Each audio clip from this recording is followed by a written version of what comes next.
de tema y algo que también interesa mucho a un montón de gente y a otra no tanto. Y ese es el tema del que vamos a estar hablando un poco, porque el 40% de los alimentos que se venden en las góndolas no están cumpliendo con el etiquetado frontal. Eso que ustedes cuando ven, van a la góndola y ven que dice exceso de grasas, exceso de azúcar. Esto está exigido de acuerdo a un relevamiento realizado por la Alianza para el Control de las Enfermedades No Transmisibles, es que no se está cumpliendo a cabalidad. El grupo lo que advierte es que desde la industria no hay un interés en cumplir la normativa, o por lo menos hay poco interés en cumplir la normativa, y se denuncia que desde el gobierno tampoco se está haciendo una fiscalización acorde para que esto se cumpla. Para conocer un poco más sobre todo este tema, para ver cómo está funcionando y qué es lo que se puede hacer para que mejore, ya recibimos en nuestra mesa a Diego Rodríguez, es sociólogo, es integrante de la Alianza para el Control de las Enfermedades No Transmisibles.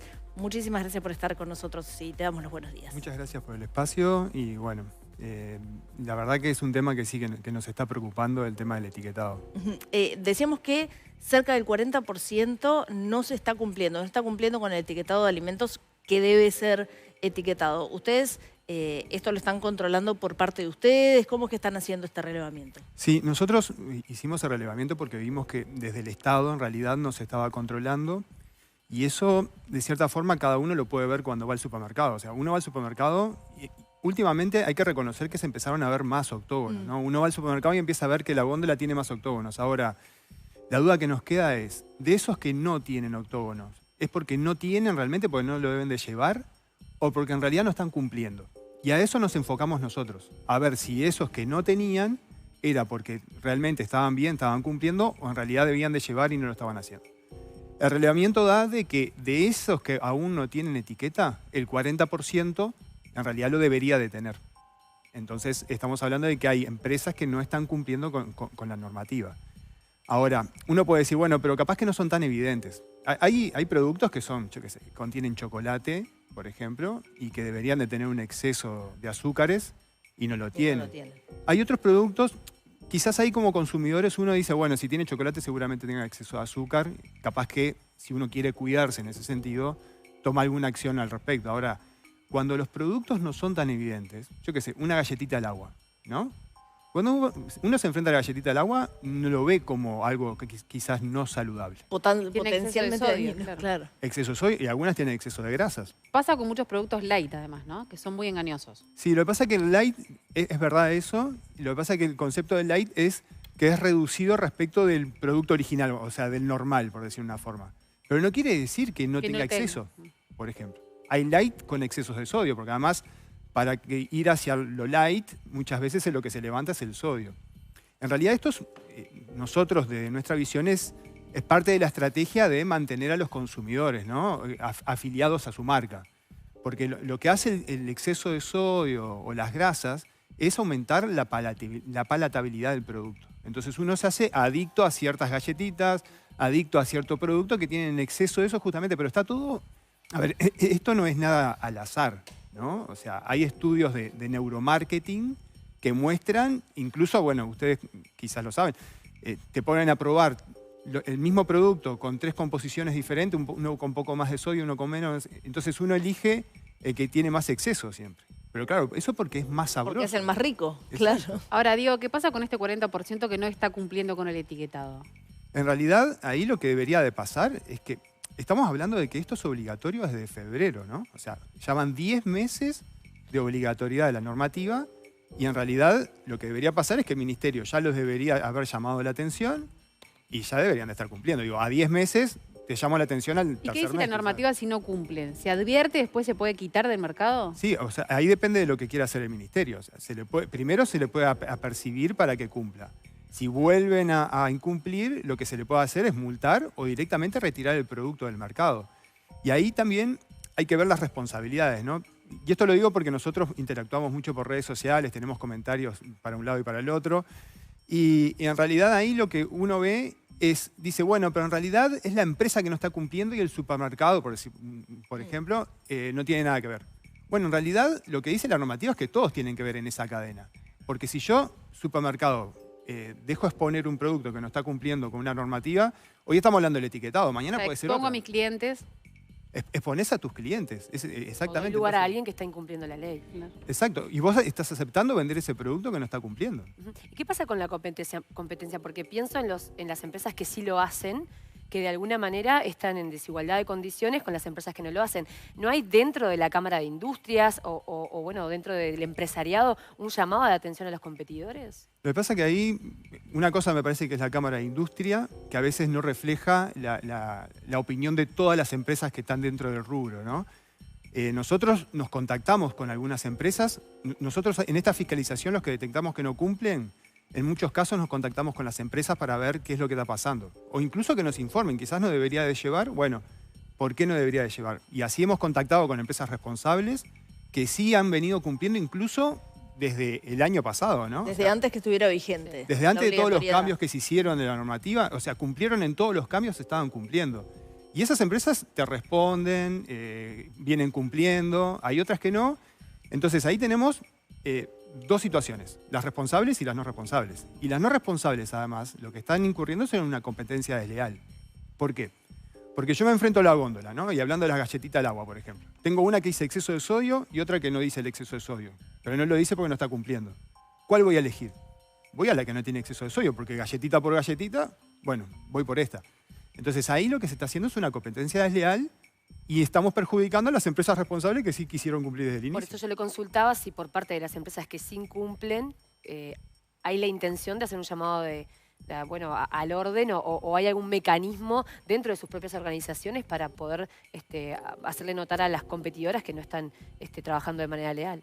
En realidad yo eso no lo sé porque es como funciona la interna de la Cámara de Industria de Alimentos, ¿no? Lo que pasa es que uno cuando ve, lo que le digo, nosotros consultamos a una compañía uruguaya de lácteos que ha cumplido desde el inicio y nos dijeron que estaban de acuerdo con el etiquetado, pero claro, de ahí a que después uno escucha a la Cámara de Industria donde sale a justificar de que no se está cumpliendo, yo creo que hay un mecanismo interno en la Cámara de Industria que no está funcionando en esa representatividad de todas las opiniones internas. Porque en realidad ahí, incluso ahora en El Observador salió el otro día una noticia donde la propia Cámara, el representante de la Cámara, asume y admite de que no están cumpliendo. Y el Ministerio, digo, nosotros no sabemos qué está haciendo el Ministerio con esas declaraciones. Por ¿Han ejemplo. tenido algún contacto con el Ministerio o por lo menos tienen la intención de hacerlo? Sí, nosotros desde el inicio hemos contactado, incluso antes de que asumieran funciones, el actual gobierno, contactamos al Ministerio de Salud Pública y al Ministro de Industria. Cuando asumieron funciones nos reunimos con los dos, tanto con Paganini como con Salinas, también con el Director General de Salud. Y bueno, ahí las opiniones fueron diversas, ¿no? Obviamente que el Ministro de Industria estaba más a favor de flexibilizar la normativa, que fue lo que después pasó. Y a ver, la flexibilización de la normativa siempre fue con la justificación de que, bueno, vamos a darle la chance de que las empresas cumplan. Vamos a hacerlo menos rígido a esto. Cuando fuimos a hablar con el Ministro de Salud Pública, lo que nos dijo es, bueno, nosotros preferimos normativas blandas, pero de cumplimiento estricto. Lo que pasa es que nos quedamos con una normativa blanda Y tampoco se está cumpliendo. y tampoco se está cumpliendo. Y no se está fiscalizando, porque, por otro lado, digo, está bien, ustedes dejen la normativa que ustedes quieren, por decir una forma, ¿no? Pero por lo menos fiscalicen la que se cumpla. ¿Y hay se ha podido medir, por ejemplo, cómo está vendiendo cada una de las marcas que cumplen y las que no cumplen? No, eso por lo menos no datos que tengamos nosotros. Sí hay datos de Chile, pero no de la diferencia de cómo han vendido, sino de cuánto se ha vendido después de tener los octógonos. Y en realidad lo que ha pasado, más que... porque siempre la Cámara de Industria siempre... salió a decir de que se iban a aumentar los precios, de que esto iba a afectar el trabajo, ¿no?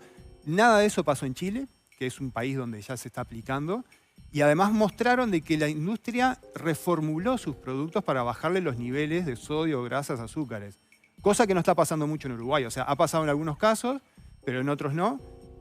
Y en realidad lo que mostró, después del cumplimiento total de la normativa y la evaluación de las ventas en Chile, eso mostró de que las personas empezaron a consumir menos azúcares, menos sodio, menos grasa. ¿Eso quiere decir que la gente dejó de comprar la galletita? Puede ser que no, pero lo que sí pasa es que ya no voy a consumir tanta grasa porque la galletita tiene menos grasa que lo que tenía Y antes. en Uruguay pasa eso, hay un interés, ustedes lo ven, de los consumidores de elegir, de saber qué es lo que tiene el producto, porque es algo que durante décadas, durante toda nuestra vida, no formaba parte, ¿no?, de nuestra vida cotidiana y de nuestra forma de ser compradores. Ni sabíamos leer tampoco No, la parte de atrás del capaz que ni producto. siquiera leías la etiqueta. Claro. Bueno, nosotros hicimos una encuesta que además coinciden los valores con una que hizo UNICEF ya a principios del 2019, resultados fueron en 2020. En realidad lo que nos mostró es que la mitad de las personas no dan vuelta ni el paquete para mirar la tabla nutricional o los ingredientes, ¿no? Igual ahí tenemos un tema con el azúcar, que eso es algo que quizás todos deberíamos reclamar. Uno da vuelta al paquete y por más que dé vuelta al paquete y dice que el primer componente es azúcar, por lo tanto lo tiene en mayor proporción que el resto, no dice la cantidad. O sea, no sabemos si tiene 5 gramos, 3 gramos, 2 gramos. O sea, porque lo que pasa es que declarar el azúcar no es obligatorio. Y ahí incluso hay compañías que exportan los productos y vemos que uno da vuelta al paquete y la información en inglés dice sugar, ¿no? Y tiene la cantidad de azúcar, y en la tabla en español parece que desaparece. Entonces, ahí por más que demos vuelta al paquete, no nos vamos a informar. Pero por otro lado, la mitad de la población da vuelta al paquete de acuerdo a la encuesta que nosotros hicimos. Incluso algunos ni siquiera ven la fecha de vencimiento, ¿no? Es bastante grave. Pero por otro lado, cuando le preguntamos, bueno, el octógono, ¿le facilita esa decisión? O sea, ¿usted lo ve fácil, comprensible? 9 de cada 10 dijo que sí. 9 de cada 10 dijo que estaba de acuerdo con incluirlo, que lo veía como una acción hacia lo saludable. Y además, también lo que vimos fue que 7 de cada 10 está dispuesto a cambiar su conducta. Eso quiere decir, ¿qué es un cambio de conducta? Yo me enfrento, como hablábamos hoy, me enfrento a la góndola y digo, no, este que tiene octógono lo llevo el otro que no lo tiene. Ese es uno de los posibles cambios. El otro es, bueno, no, a mí me gusta esta marca y quiero seguir llevando esta marca. Bueno, pero en vez de todos los días, lo voy a hacer una vez a la semana. Ese es otro cambio. O no me como todo el paquete. O sea, hay dos posibilidades. O reduzco la frecuencia de compra o la cantidad que consumo. Y yo pensaba, antiguamente se hablaba de alimentación y se pensaba desde el punto de vista estético, ¿no? No voy a comer tanto para no engordar. Hoy en día hay otra conciencia de la nutrición más pura y dura en su palabra. Y creo que es un momento muy propicio para aprovechar este tipo de iniciativas. Llama la atención que la industria no entienda que hay un cambio de mirada, un cambio de paradigma, sobre todo los más chicos, ellas que tienen hijas lo sabrán, hay otra conciencia de la alimentación, otra conciencia del cuidado del medio ambiente. ¿Por qué no se utiliza esta como estrategia de marketing? Exacto, como estrategia, y porque además los futuros compradores van a ir hacia ahí. Sí, estamos en eso es una de las cosas que a nosotros más nos preocupa, y es la situación de los niños, niñas y adolescentes. Estamos teniendo un problema, ya es más que común y hablado el tema, de que en los niños están apareciendo enfermedades que antes aparecían en los adultos. O sea, diabetes tipo 2, hipertensión, hígado graso. O sea, que un niño de 11 años tenga hipertensión y que le tengamos que dar pastillas, medicamentos para controlar la presión, eso son cosas que veíamos, yo qué sé, yo lo veía quizás en mis abuelos, pero no en niños. Y eso es producto de todo esto. O sea, lo que pasa es que antes no teníamos tanta disponibilidad de los ultraprocesados, ¿no? Quizás uno consumía ultraprocesados una vez cada tanto, una vez en un cumpleaños. Ahora es todos los días, a cada rato, es más uno abre la heladera. Es más accesible, está ahí. Pero también tenemos una cuestión. Nosotros vamos al supermercado porque una de las cosas que nos dicen es, bueno, entonces, ¿qué comemos? ¿No? Como dijo el representante de la industria el otro día en la nota, dice, ¿vamos a vivir solo a banana y manzana?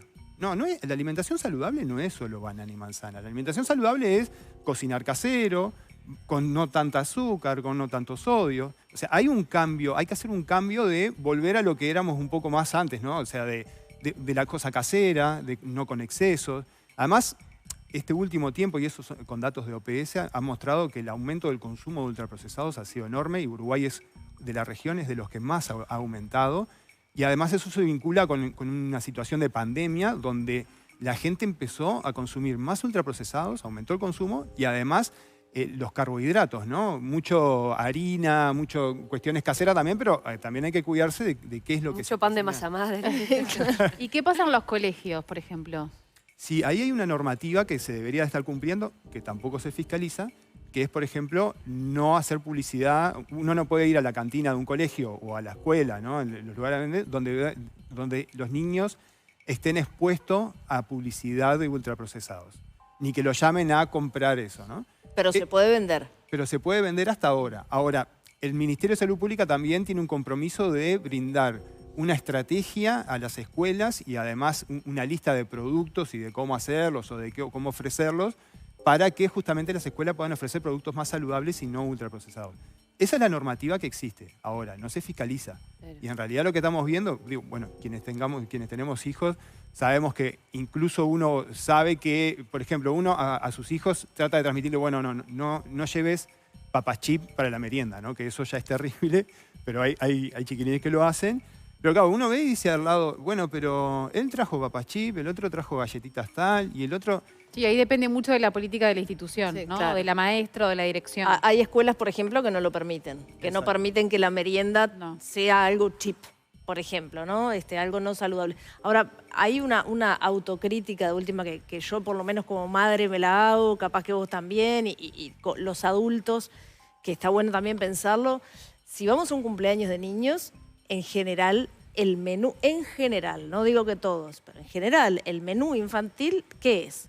Papitas, cositos así que no los nombro por la marca, Snacks. pero snacks, panchos. Ese es el menú para los niños. Y cuando vos contratás un servicio en una casa de cumpleaños infantiles, generalmente el menú que se ofrece es ese. Y digo, yo he hecho cumpleaños a mis hijos en lugares en los que el menú infantil es ese, y bueno, y lo haces. Y si lo pensás 5 minutos, capaz que está bueno pensar que se puede hacer otra cosa, ¿no? Yo también, mira, nosotros también en esa estrategia de los cumpleaños, yo tengo un hijo hoy en día, y nosotros hemos tratado de no generar ese, justamente, no estimular eso, ¿no? Y, por ejemplo, ¿qué hemos hecho? Volver a lo de antes. La pizza casera. Pizza casera, claro. La torta de fiambre, bueno, la torta de cumpleaños, que eso en un cumpleaños es difícil que pueda faltar, pero incluso hemos hecho una estrategia con las sorpresitas, porque es increíble que hoy en día la sorpresita sea una bolsa de caramelos, ¿no? O sea, Otro mea culpa. pero en nuestra época no era una bolsa de caramelos, eran sorpresitas reales, o sea, Sí, juguetes. pero juguetes que quizás, digo, capaz que no tenían mucho valor, Los pero... soldaditos. Sí, de Sí, todo. autitos, bolitas. Sí. Nosotros hemos generado, por lo menos en mi casa hemos tratado por lo menos de cambiar eso, ¿no? Claro, el tema, perdón, va como en profundidad, ¿no? A veces las rutinas de los padres son distintas o capaz que la costumbre de cocinar en familia y demás se ha perdido un poco, ¿no? Va mucho más allá de la merienda o no, porque más allá de si la institución lo permite o no, yo como padre no me doy el tiempo o no doy la posibilidad de cocinar en familia o tener ese tiempo para que la merienda sea casera, también es muy difícil. Sí, todo esto va vinculado al tema de los tiempos de padres y madres, eso no hay duda. Pero creo, ahí nosotros, por ejemplo, hemos visto que hay cocineras y cocineros que te plantean estrategias, por ejemplo, para que vos puedas, quizás el domingo tenés más tiempo, bueno, producís para la semana. Cocinás para la semana, congelás, hoy teníamos la disponibilidad. Igual hay en el mercado opciones o, Ay, o sea, sí, bueno, claro que hay fruta y opciones. demás. Obvio, otras posibilidades. También, y también, a ver, volviendo al tema del mercado, también es difícil porque en esto de, bueno, pero ustedes me dicen que no consuma con octógonos y yo voy al supermercado Y todo tiene octógono. Y todo tiene octógono, ¿no? Entonces, ¿qué quiere decir eso? Que tenemos lo que llamamos un entorno obesogénico. Quiere decir que yo digo, bueno, no voy a consumir octógonos y ¿a qué recurro? No tengo chance. Y ahí está la importancia del compromiso de la industria en bajar, primero desde el lado del gobierno, en buscar la forma de establecer un estímulo a la alimentación saludable. Yo qué sé, uno va al menú escolar y que en el menú escolar hayan 2, 3 opciones que sean saludables y que se puedan elegir. Hasta incentivar a las empresas, ¿no? No sé, reducción de impuestos, no sé, con estrategias inteligentes para que se quiera invertir en eso. Hoy hablábamos, perdón, de la saturación del sistema de salud y en realidad los niños con este tipo de patologías que vos hacías referencia, producto de la mala alimentación, mañana son adultos que de manera más prematura están requiriendo atención en salud que el Estado no va a tener la capacidad de atender. Totalmente. Entonces también desde el punto de vista financiero, ni siquiera pensando, ¿no?, en esto, sería importante atacarlo. Exacto. Bueno, nosotros ahí siempre manejamos una cifra que es del Ministerio de Salud Pública. Por enfermedades no transmisibles, por día se mueren 51 personas. O sea, haciendo estimaciones, ¿no?, de las muertes al año por enfermedad no transmisible, uno lo lleva a nivel de días y son 51 personas por día que mueren por enfermedades no transmisibles. Estamos hablando de infartos. El principal problema de Uruguay es las enfermedades cardiovasculares, ¿no? Claro. Que justamente el exceso de grasa, el exceso de sodio, ¿no? Todo eso lleva... La falta de ejercicio, todo el combo ese. ¿Y se proyecta cuántos serán de acá, por ejemplo, a 10 años? No, ¿Cuántos eso... niños sean adultos? Por lo menos no cifra que nosotros tengamos, pero lo que sí sabemos, o sea, son cifras que tiene el Ministerio, incluso hay un tema de las mediciones, ¿no? Porque son mediciones viejas. Al día de hoy ha seguido cambiando el tipo de alimentación, ha seguido cambiando la incidencia y la prevalencia de estas enfermedades y tampoco tenemos cifras actualizadas. Entonces, del lado del Ministerio lo que se necesita es que se fiscalice, que se evalúe cuál es la situación y que se le dé participación a la sociedad civil, porque también esto hay que ir con un feedback, ¿no? O sea, uno propone una política o piensa una política o diseña una política y está bueno que todos aportemos, digo, la academia. Por ejemplo, para la normativa que tenemos hoy en día, el etiquetado frontal, ni siquiera se consultó a la Universidad de la República o a otra universidad. No se dejó a la academia por fuera. Entonces, lo que nosotros también creemos necesario es que haya un diálogo, una mesa de diálogo donde todos participemos y tomemos las mejores decisiones en ese ámbito de discusión. Para decir que prima el interés empresarial, si se quiere. Y, a ver, yo te cuento la historia del etiquetado. Tuvimos un primer etiquetado, en realidad diseñado en 2017, pero puesto en un decreto en 2018, que eso ya tuvo una interferencia de la industria donde se modificaron muchas de las cosas que recomendaba OPS, ¿no? O sea, el problema que teníamos era las recomendaciones que hacía OPS no las queríamos. Bueno, no las queríamos, no la quería la industria. Se modificó. Asumió el nuevo gobierno, se puso en stand-by la normativa, se cambió. Bueno, ¿ahora sí es lo que quieren ustedes? No, tampoco. Lo volvieron a modificar en cuestión de meses. Entonces, en todos esos cambios nosotros nunca los solicitamos. Ni la sociedad civil, ni la academia. Además son cambios que no estuvieron basados en evidencia científica. O sea, si hay algo que nosotros creemos es en la ciencia. Es como el tema de las vacunas, ¿no? Sí. ¿Creemos en la ciencia o no creemos en la ciencia? Si creemos en la ciencia, vamos a tomar decisiones informadas y basadas en lo que dice la ciencia. Ahora, las que están hoy en día no son basadas en la ciencia, por lo tanto, primó el interés comercial por sobre la salud. Es importante que todos seamos conscientes de todo esto, pero también es muy importante que quienes tengan que hacerlo cumplir, lo hagan cumplir, ¿no? Exacto. Diego Rodríguez, te agradecemos muchísimo por esta información y vamos a seguir atentos a ver qué es lo que pasa con esto. Muchas gracias. Muchísimas gracias por tu visita. Ahora vamos a abrir de nuevo nuestra ventana para ver cómo está el tiempo y cómo va a estar